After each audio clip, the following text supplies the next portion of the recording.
Hello kids, let's read the story Jack and the Beanstalk. Once upon a time, there was a young boy called Jack who lived with his mother in a cottage. They were so poor that bit by bit they had to sell everything they owned just to buy their food. Then one day Jack's mother said to him, "We will have to sell Bluebell, our old cow. Take her to the market, Jack, and remember to sell her for a good price." So Jack took Bluebell off to market. He had just reached the edge of the town when an old man appeared at the side of the road. "Are you going to sell that fine cow?" said the man. "Yes," said Jack.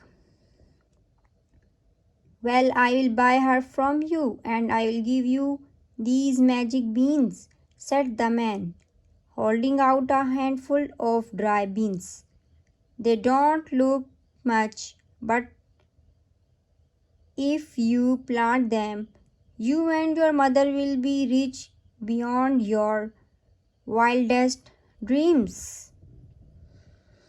Jack liked the sound of being rich, and he did not even stop to wonder how this stranger knew about his mother. "It's a deal," he said. He gave Bluebell to the man and took the beans. When Jack showed his mother the beans, she was so angry that her face turned as red as a beetroot. "You stupid boy, go to your room," she cried, and threw the beans out of the window. Jack sat on his bed, feeling miserable. "Silly beans," he muttered. "Silly me." Then he fell asleep.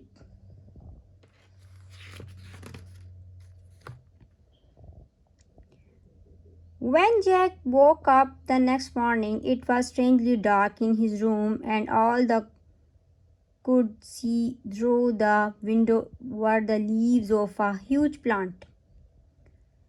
A plant too tall that he could not see the top of the tree.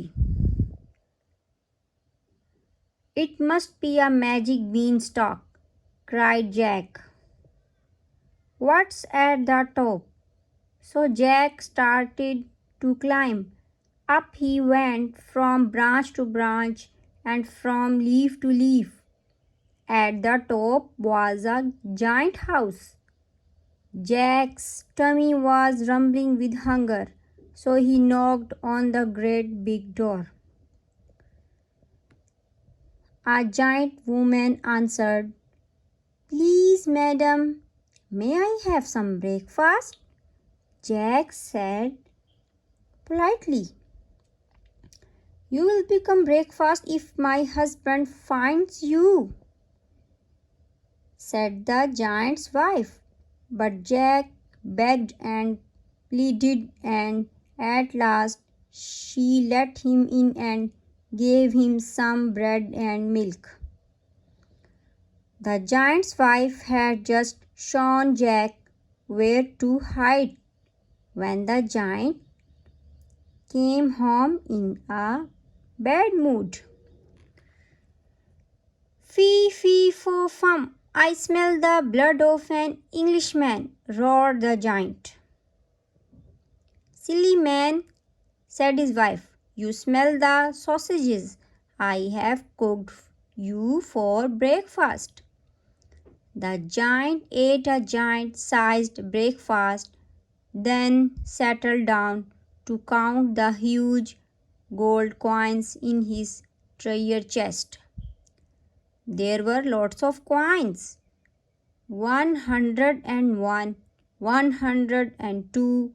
He counted, but his head started to nod, and before long he was fast asleep. So, this is the first part of the story, friends. Keep watching and wait for the second part of the story. Thank you. See you next time.